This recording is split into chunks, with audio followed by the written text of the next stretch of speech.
தமிழக அன்பனருக்கும் வணக்கம். சுதா அவருடைய இயக்கத்துல சிவகார்த்திகேயன், அதர்வா, ஸ்ரீலீலா அவர்கள் நடித்த பராசக்தி இந்த திரைப்படம் எனக்கு வெளியா இருக்கு.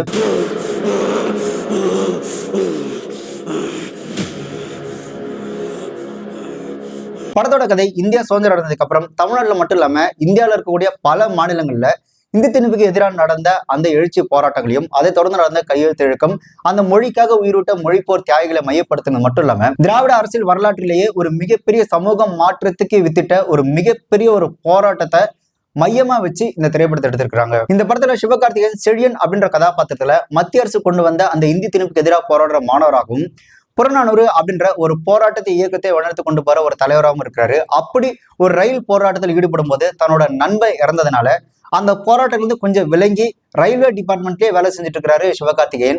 அவருக்கு அப்புறம் அவரோட தம்பியும் அதே மாதிரி சிவகார்த்திகேயன் மாதிரியே இந்த இந்தி திணிப்புக்கு எதிராகவும் தமிழுக்கு ஆதரவும் தொடர்ந்து போராடிட்டு இருக்கிறாரு. அவருக்கு துணையா அவருடைய எழுத்தை விட்டு பெண்ணான ஸ்ரீலீலாவும் கூட சேர்ந்து போராடுறாங்க. இந்த போராட்ட குழுவை அடக்குற ஒரு அதிகாரியா ஜெயம் ரவி அவர்கள் வராங்க. அதுக்கப்புறம் என்னாச்சு, இந்த போராட்டம் வென்றதா, தீ பரவியதா, வெற்றி அடைஞ்சதா அப்படின்றதா இந்த திரைப்படத்தோட கதை. இந்த படத்தை பார்க்கறதுக்கு முன்னாடி நாம ஒரு சில விஷயங்களை தெளிவா புரிஞ்சுக்கணும்.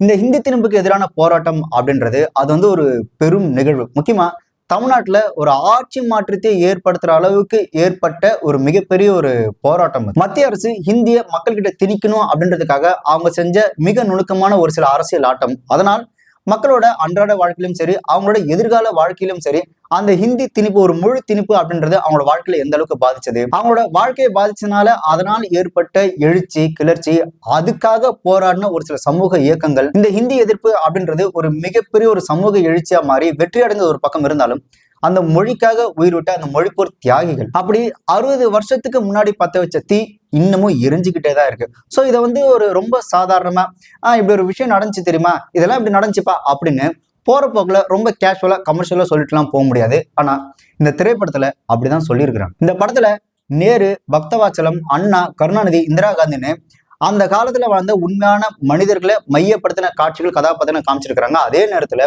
அதுக்காக நடந்த அந்த கையெழுத்து இயக்கம், நம் மொழிக்காக உயிரிட்ட அந்த மொழிப்போர் தியாகிகள் பத்தின அந்த காட்சிகள்லாம் வருது. கிட்டத்தட்ட இது ஒரு ஆவணப்படம் மாதிரி. ஆக்சுவலா இந்த மாதிரி ஒரு ஆவண திரைப்படம் எடுக்கும்போது சொல்ல வந்த கருத்தை மக்கள்கிட்ட சரியா போய் உணர வைக்காம இது ஒரு வழக்கமான ஒரு கமர்ஷியல் திரைப்படமா எடுத்து வச்சிருக்காங்க இந்த திரைப்படத்தோட இயக்குனர் சுதா அவர்கள். படத்துல வர அந்த இன்டர்வல் சீக்வன்ஸ் மட்டும் ரொம்பவே ரசிக்கும்படியா எடுத்திருக்காங்க. மற்றபடி இந்த படத்துல வர பல காட்சிகள் மக்களுக்கு எந்த விதமான அந்த மொழிப்போர் தாக்கத்தை ஏற்படுத்தவே இல்லை. இந்த மாதிரி வரலாற்று நடந்த ஒரு சம்பவத்தை அடிப்படையா வச்சு ஒரு திரைப்படத்தை எடுக்கும்போது படம் எமோஷனலா மக்களை ரொம்ப ஈர்க்கணும். ஆனா இந்த திரைப்படத்துல பாத்தீங்கன்னா அப்படி ஒரு இந்தி திணிப்பு இருக்கோ அதே மாதிரி இந்த திரைப்படத்துல பாத்தீங்கன்னா கோர்வில்லாத காட்சிகள், தேவையில்லாத அந்த ரொமான்ஸ், தேவையில்லாத பாடல் காட்சிகள்னு தேவையில்லாத காட்சிகளை திணிச்சு ஒரு கமர்ஷியல் படமா ஆக்கி வச்சிருக்காங்க. இந்த படம் எந்த அளவுக்கு கமர்ஷியலா எடுத்துட்டாங்க அப்படின்னா, இன்ட்ரோல் பிளாக்ல பாத்தீங்கன்னா ஒரு எமோஷனலான ஒரு சீக்வன்ஸோட அந்த இன்ட்ரோல் பிளாக்க முடிக்கிறாங்க. சோ அந்த எமோஷனலா அப்படியே செகண்ட் ஹாஃப் போகும்போது அடுத்து என்ன நடக்குமோ அப்படின்ற ஒரு பரபரப்போடு போய் நம்ம தேட்டர்ல உட்காந்தா ஒரு எமோஷனல் சீனை முடிச்சுட்டு இன்ட்ரோல் பிளாக் ஆரம்பிச்ச உடனே லவ் சாங் எடுத்து வச்சுட்டாங்க.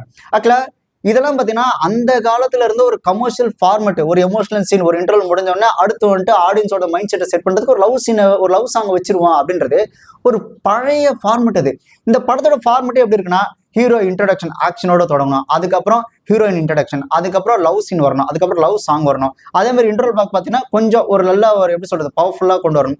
அதே மாதிரி கண்டிப்பா கிளைமாக்ஸ்ல ஹீரோ வில்லனும் சண்டை போட்டு படத்தை முடிக்கணும். அந்த மாதிரி அந்த பழைய ஒரு கமர்ஷியல் ஃபார்முலால தான் இந்த ஒரு வரலாற்று பதிவு எடுத்து வச்சிருக்காங்க. இந்த ஹிந்தி திணிப்பு அந்த போராட்டத்தோட இந்த வரலாற்றுல மொழிக்காக உயிரிட்டாங்களா நாம மொழிப்போர் தியாகிகள் அப்படின்னு இப்ப வரையும் அவங்களோட அந்த தியாக உணர்வை போற்றி போராடுறோம். அந்த மாதிரியான காட்சிகள் இந்த திரைப்படத்துல இருக்கு. மொழிக்காக உயிர் விடுற காட்சிகள் இருந்தாலும் கூட பட் அவங்க உயிர் விடும்போது நமக்கு எந்த விதமான ஒரு மாற்றத்தையோ எந்த விதமான ஒரு தாக்கத்தையோ ஏற்படுத்தலை. இது எப்படி இருக்குன்னா, அவங்க உயிர் விடும்போது இந்த வழக்கமான இந்த கமர்ஷியல் திரைப்படத்துல பாத்தீங்கன்னா இந்த ஒரு வில்லனோட அடியாட்கள் ஒரு 10 பேர் 20 பேர் 100 பேர் சாகிறது எப்படி கேஷுவலா நம்ம கடந்து போவோம், கிட்டத்தட்ட அந்த மாதிரி தான் அவங்களோட அந்த உயிர் தியாகத்தை எந்த வித ஒரு உணர்வும் இல்லாம எந்த விதமான ஒரு தாக்கத்தை ஏற்படுத்தாம ரொம்ப கேஷுவலா எடுத்து வச்சிருக்காங்க. அந்த மொழிப்போர் தியாகிகளுக்கான மரியாதை அப்படின்றது எந்த இடத்திலும் ரொம்பவே ஸ்ட்ராங்கா பதிவு பண்ணவே இல்லை. உங்களுக்கு உதாரணத்துக்கு சொல்லணும்னா இந்த கத்தி திரைப்படத்தை எடுத்துங்க. இந்த கத்தி திரைப்படத்தோட பிளாஷ்பேக் போர்ஷன்ல பாத்தீங்கன்னா ஒரு வயசான ஒரு 4 பேர் கழுத்து அறுத்துட்டு இறப்பாங்க இல்லையா, அந்த சீன் நீங்க நல்லா பாத்தீங்கன்னா அந்த வயசானவங்க அதிகபட்சம் பாத்தீங்கன்னா ஒரு 4-5 சீன்ஸ்ல மட்டும்தான் வருவாங்க.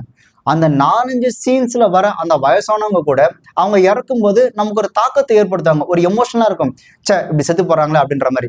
அதே மாதிரி இந்த கர்ணன் திரைப்படத்துல கூட பாருங்க, லால் சார் வந்துட்டு தீக்குளிச்சு இறக்கும் போது நமக்கு அந்த எமோஷனலை கடத்திட்டு அச்சோ ஒருத்தர் இந்த மாதிரி இறக்குறாரு அப்படின்ற அந்த எமோஷனல் நமக்குள்ள கடத்திட்டு தான் அந்த காட்சியை கொண்டு வந்திருப்பாங்க.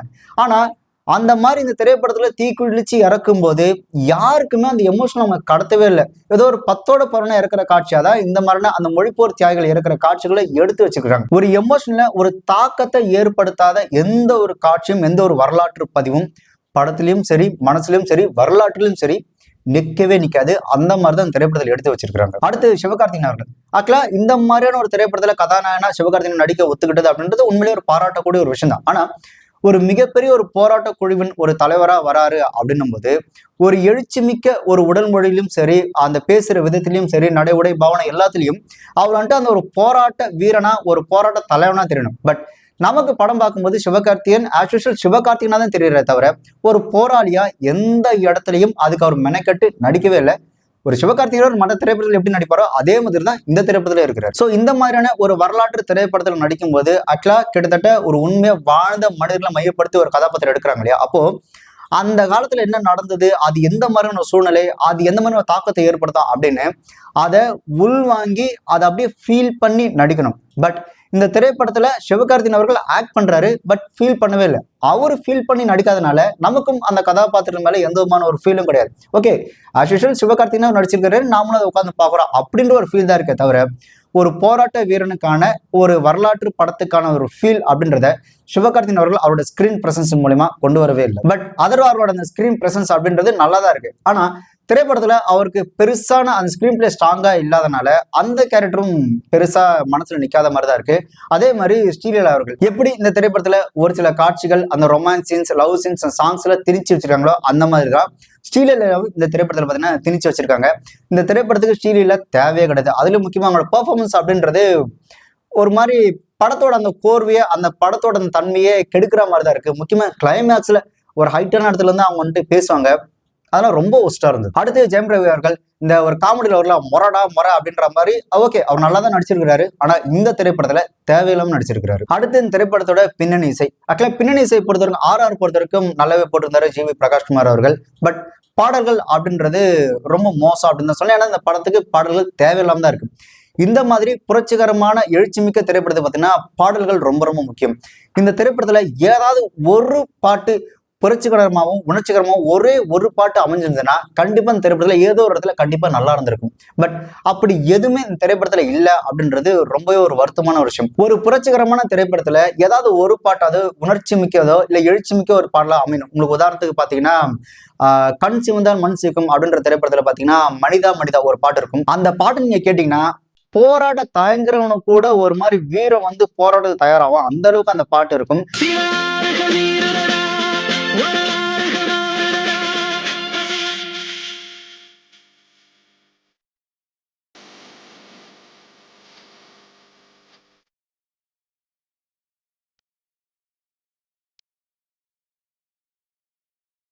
மனிதா மனிதா இனியும் விழிகள் சிவந்தால் உலகம் விடியும், வழியும் உதிரம் முழுதும் இனியும் சரிதம் எழுதும், அசையும் கொடிகள் உயரும் உயரும் நிலவின் முதுகை உரசும்.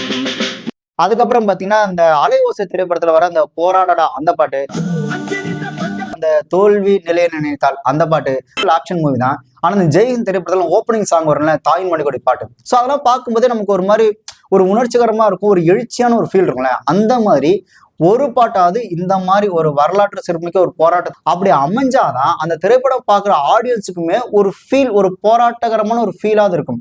பட் இந்த திரைப்படத்திலே பார்த்தீங்க அப்படின்னா கண்டிப்பா அந்த மாதிரி ஒரு காட்சியும் வச்சிருக்கணும். எப்படின்னா ஒரு ஹீரோ ஏதோ ஒரு கட்டத்துல செட்பேக் ஆகி பின்னடைவு ஆகி அதுக்கப்புறம் ஹீரோ ரெவல்யூட் ஆகி தன்னை நம்பி வந்த மக்களுக்கு ஒரு மிகப்பெரிய ஒரு நம்பிக்கை கொடுத்து ஒரு நம்பிக்கைக்குரிய ஒரு சில வசனங்களை வச்சு அந்த மாதிரி ரெவல்யூஷன் ஆகும்போது அந்த எமோஷனலா அந்த ஹீரோ ஃபீல் பண்ணும்போது அதை தொடர்ந்து வர பாட்டு அதை பார்க்குற ஆடியன்ஸுமே எமோஷனல் ஆகி ஒரு ரெவல்யூஷன் ஃபீல் வந்து அந்த சாங் வரும்போது ஆடியன்ஸ் மனசுல பாத்தீங்கன்னா ஒரு உணர்ச்சிகரமா இருக்கும், ஒரு எழுச்சிகரமா இருக்கும். ஆனா அந்த திரைப்படத்துல பாத்தீங்கன்னா அப்படியான ஒரு காட்சியும் இல்லை, அதை தொடர்ந்து அப்படியான ஒரு பாடலும் இல்லை அப்படின்றது இந்த திரைப்படத்துல சொல்றதுக்கு ஒண்ணுமே இல்லை. ஆனா இவன் ஒருத்தன் தான், இவனை ஒளிஞ்சிட்டான்னு மட்டும் நினைக்காதீங்க. எனக்கு பின்னால 1000 பேர், லட்சம் பேர், கோடிக்கணக்கான பேர் வரிசையா வந்துகிட்டு இருப்பாங்க. அன்னைக்கு எம்மாதிரி ஏழைங்களுக்கு நிச்சயமா நியாயம் கிடைக்கும். அது வரைக்கும் புரட்சி ஓங்குக, புரட்சி ஓங்குக, புரட்சி ஓங்குக, புரட்சி ஓங்குக. பட் இந்த திரைப்படத்துல சினிமாட்டோகிராஃபி ரொம்பவே நல்லா இருந்து, அதே மாதிரி இந்த ஆர்ட் டிபார்ட்மெண்டோட ஒர்க் அப்படின்றதும் ரொம்பவே நல்லா இருந்து. ஆனா ஒரு வரலாற்றில் நடந்த ஒரு மிகப்பெரிய ஒரு எழுச்சி போராட்டத்தை, ஒரு உணர்ச்சி மிக்க ஒரு வரலாற்று சம்பவத்தை எந்த அளவுக்கு ஒரு கமர்ஷியலா பணம் பண்றதுக்காக மாற்ற முடியுமோ அந்த அளவுக்கு கமர்ஷியலா மாத்தி வச்சிருக்காங்க. 60 வருஷத்துக்கு முன்னாடி இந்த இன்டர்நெட், இந்த சோசியல் மீடியா இல்லாத காலகட்டத்துல இவங்களுக்குள்ள ஒரு மிகப்பெரிய ஒரு தாக்கம் வந்து இவங்க எப்படி ஒண்ணுக்குண்டாங்க, எப்படி இவ்வளவு பெரிய ஒரு போராட்டமா வெடிச்சது, எப்படி இது இவ்வளவு பெரிய வெற்றி அடைஞ்சது அப்படின்றத ஒரு அழுத்தமான ஒரு கதையாகவும் ஒரு அழுத்தமான திரைக்கதையாகவும் சொல்லியிருந்தாங்க அப்படின்னா அது மக்களுக்கு அந்த காலத்துல இப்பேற்பட்ட விஷயம் நடந்திருக்கா, இப்படிலாம் இவங்கெல்லாம் பண்ணிருக்கிறாங்களா அப்படின்ற ஒரு உணர்வு வரும். ஒரு திணிப்பினால என்ன மாற்றம் நடந்தது, அதனால என்ன மாதிரி விளைவுகள் நடந்ததுன்றத இவங்க இன்னமும் அழுத்தமா சொல்லியிருந்தாங்க அப்படின்னா அந்த போராட்டத்துக்கு ஒரு மரியாதையா இருந்திருக்கும். பட் ஒரு கமர்ஷியல் ரீதியா பணம் பண்ணணும் அப்படின்றதுக்காகவே எடுக்கப்பட்ட ஒரு வரலாற்று பதிவை நாசம் பண்ண ஒரு திரைப்படமா தான் இருக்கு. ஆக்சுவலா இப்பேற்பட்ட போராட்டமே இந்தியா சுதந்திரம் அடைஞ்சதுக்கு அப்புறம், காங்கிரஸ் ஆட்சி வந்ததுக்கு அப்புறம் தான் இந்த மொழிக்கு ஆதரவா, முக்கியமா இந்தி திணிப்புக்கு எதிராக போராடுற அந்த மக்கள் மீது துப்பாக்கி சூடே நடந்தது. அது ஏன் நடந்தது, அதுக்கு யாரெல்லாம் மேல இருந்து செயல்பட்டாங்க, அதனால இங்க என்ன மாற்றம் நடந்தது அப்படின்றத அழுத்தமா சொல்லவே இல்லை. அதே மாதிரி இந்த இந்தி திணிப்புக்கு எதிராக தமிழ் மொழிக்கு ஆதரவா போராடினவங்கள மிக முக்கியமானவர் காகிதம் இழுத்தவர்கள், அவரை பத்தியும் சொல்லல. மதுரையை மையமா வச்சு எடுக்கப்பட்ட திரைப்படத்துல மதுரை தமிழ் சங்கத்தை பத்தி அழுத்தமா சொல்லவே இல்லை. சிவகங்கை ராஜேந்திரன் அவர்கள் தமிழுக்காக உயிர் விட்டவர், அவரை பத்தியும் அழுத்தமா சொல்லல. ஆக்சுவலா அவரோட கேரக்டர் மாதிரி தான் அந்த அதர்வாரோட கேரக்டர் இருக்கு. பட் அவருக்கான அந்த மரியாதை இல்ல அவரோட கதாபாத்திரத்தை ரொம்பவே அழுத்தமா சொல்லவே இல்லை. ஒரு மாதிரி மேலோட்டமா எலெக்ஷன் நேரம் வருது, நானும் உன்னை பெருசா அட்டாக் பண்ணல, நாங்களும் அப்படியே லைட்டா பாலிஷ் போட்ட மாதிரி படத்தை எடுத்துக்கிறோம் அப்படின்ற மாதிரி தான் அந்த படத்தை எடுத்து வச்சிருக்காங்க. முக்கியமா இந்த படத்துல பாத்தீங்கன்னா கருணாநிதி அவர்கள் மாதிரி ஒரு கதாபாத்திரம் குரு சோமசுந்தரம் நடிச்சிருக்கிறாரு. அப்புறம் இந்திரா காந்தி அவங்களோட கதாபாத்திரம், அந்த கதாபாத்திரத்தை மேக்கப் போட்டு கேமரா மட்டும் நிக்க வச்சு அந்த ஃப்ரேம் பார்க்கும்போதே தெரிஞ்சிருக்கும் இந்த கேரக்டர் நம்ம கொண்டு வந்தோம்னா படத்துல பார்க்கும்போது சிரிச்சிருவாங்க வேணாம் அப்படின்னு. பட் அது எப்படி அவ்வளவு தைரியமா எடுத்தாங்க தெரியல. ஆனா அண்ணா அவரோட அந்த கதாபாத்திர வடிவமைப்பு, அண்ணா அவரோட அந்த லுக் அப்படின்றது பாத்தீங்கன்னா ரொம்பவே நல்லா இருந்து, சேத்தன் பகத் பாத்தீங்கன்னா ரொம்பவே நல்லா நடிச்சிருந்தாரு. இந்த படம் ஆரம்பிக்கும் போது இந்தி திணிப்புக்கு எதிராக வரக்கூடிய ஒரு சில நிமிஷங்கள் வரக்கூடிய அந்த டாக்குமெண்ட், அதே மாதிரி படம் முடிஞ்சதுக்கு அப்புறம் அந்த ஹிந்தி திணிப்புக்கு எதிராக நடந்த போராட்டத்துல நடந்த நிகழ்வுகளை மையப்படுத்துற மாதிரி அந்த ஒரு சில நிமிஷம் வரக்கூடிய அந்த டாக்குமெண்ட், இந்த ரெண்டும் தான் இந்த படத்தோட முக்கியமான மைய கதை, மைய கரு. அதுக்கு நடுவுல வர அந்த 2 மணி நேரம் 40 நிமிஷம் அப்படின்றது வேஸ்ட். நான் ஏன் அந்த திரைப்படத்துக்காக இவ்வளவு பேசுறேன் அப்படின்னா 60 வருஷத்துக்கு முன்னாடி நடந்த போராட்டம் அப்படின்றது அவ்வளவு முக்கியமானது. இப்ப வரைக்கும் நம்ம போராடிட்டு இருக்கோம் இல்லையா, இந்திய திணிக்காதீங்க, தமிழ் முக்கியம், ஒவ்வொரு மாநிலத்தோட அந்த மாநில உரிமை அப்படின்றது, அந்த மாநில உரிமைக்கான மொழி அப்படின்றது ரொம்பவே முக்கியம். ஒரு மொழி அப்படின்றது ஜஸ்ட் மொழி தானே அப்படின்னு சொல்ல முடியாது, அது ஒரு மாநிலத்தோட உரிமை. முக்கியமா நம்மளோட சிந்தனை அப்படின்றது நம்ம எப்பயுமே நம்மளோட அந்த சொந்த மொழியில தான் சிந்திப்போம். நம்ம வந்துட்டு வேற ஒரு மொழி, நம்ம வெளிநாட்டுக்கே போனாலும் சரி, இந்த ஆங்கிலம் படிச்சாலும் சரி, தெலுங்கு படிச்சாலும் சரி, ஹிந்தி படிச்சாலும் சரி, நீங்க எந்த ஜெர்மன் மொழி எந்த மொழி படிச்சாலும் நம்ம சிந்திக்கிறது அப்படின்றது நம்மளோட தாய்மொழியில மட்டும்தான் சிந்திக்கவே தோணும், சிந்திக்கவும் முடியும். ஸோ மொழி அப்படின்றது அது வந்து ஒரு உரிமையை சார்ந்த விஷயம், அப்படிலாம் அவ்வளவு ஈஸியா தட்டி பறிக்க முடியாது. ஸோ அப்படி அதுக்காக நடந்த ஒரு போராட்டத்தை தன்னோட வணிக லாபத்துக்காக கமர்ஷியலா எடுத்து வச்சிருக்கிறாங்க அப்படின்றனாலதான் இந்த திரைப்படத்தின் மேல எனக்கு இருக்கிற ஒரு மிகப்பெரிய ஒரு கோவம்னு வச்சுக்கோங்களேன். சோ இப்படி பண்ணிட்டீங்களே அப்படின்னு சொல்லி நம்ம போய் கேட்கவும் முடியாது. ஏன்னா இந்த படத்தோட டைட்டில் கார்ட்லயே இது எல்லாமே தற்செயல் நடந்த கற்பனை அப்படின்னு சொல்லிட்டாங்க. சோ இவங்க ஒரு உண்மையா 60 வருஷத்துக்கு முன்னாடி நடந்த ஒரு மக்களோட அந்த மொழிப்போர் தியாகிகளோட அந்த உயிர் தியாகத்தையும் அந்த போராட்டத்தையும் நான் கற்பனை தான் எடுத்தேன், நீலாம் என்ன வந்து கேள்வி கேட்க முடியாது அப்படின்னு டைட்டில் கார்ட்லயே சொன்னதுக்கு அப்புறம் நம்மளால ஒண்ணுமே பண்ண முடியாது. சுதா அவர்கள் இதை ஒரு கமர்ஷியல் திரைப்படமா எடுத்திருந்தாங்க அப்படின்னா நம்ம இவ்வளவு தூரம் பேச வேண்டிய அவசியமே இருந்திருக்காது. பட் ஒரு வரலாற்றில் நடந்த ஒரு உண்மை சம்பவத்தை அடிப்படையை எடுத்து வச்சுக்கிட்டு அதை நாங்க வெறும் கற்பனை தான் எடுத்து வச்சிருக்கிறோம் அப்படின்ற மாதிரி எடுத்திருக்காங்க இல்லையா, அவங்க இஷ்டத்துக்கு கற்பனை எடுக்கிறதுக்கு இது ஒன்றும் கற்பனையா நடந்த ஒரு விஷயம் இல்லை, இது உண்மையா நடந்த ஒரு விஷயம். ஸோ உண்மையா நடந்த ஒரு விஷயத்த வணிகத்துக்காக இந்த மாதிரி கமர்ஷியலா எடுத்து வைக்கிறதுக்கு இந்த மாதிரி ஒரு வரலாற்று பதிவை அவங்க வந்துட்டு வீணடிக்காம இருந்திருக்கலாம். அது அந்த வரலாற்று பதிவுக்கு அவங்க செய்யற மரியாதையா இருந்திருக்கும். மொத்தத்துல பராசக்தி அப்படின்ற பேரை கெடுத்து வச்சிருக்காங்க. இந்த week combo for Schezwan lovers. First இந்த சிங்சன் நைட் லேம்ப், இந்த ஸ்விட்சை ஆன் பண்ணா போதும் ஒயிட் கலர்ல எரிவான். ஜஸ்ட் ஒன் டேப்ல ஒயிட்ல இருந்து எல்லோ கலர்ல மாறிடுவான். அடுத்து ஃபேமஸா இருக்க இந்த ரொட்டேட்டிங் கீ செயின்ல சிங்சன் பட்டன், இதுல 3 டைப்ல சிங்சனோட ஃபேஸ் ரியாக்ஷன் மாறும். அடுத்து இன்ஸ்டால செம்ம ட்ரெண்டிங்ல இருக்க இந்த கிராலிங் சிங்சன். இந்த சிங்சன் காம்போவை நம்ம ஜஸ்ட் 399க்கு தர போறோம். இந்த மாதிரி கியூட்டான காம்போஸ் அண்ட் அப்டேட்ஸ்லாம் பார்த்து ஸ்டாக் காலியாகிறதுக்குள்ள ஆர்டர் பண்றதுக்கு இப்பவே மேப்பிஃபை இன்ஸ்டாகிராம் பேஜை ஃபாலோ பண்ணிக்கோங்க.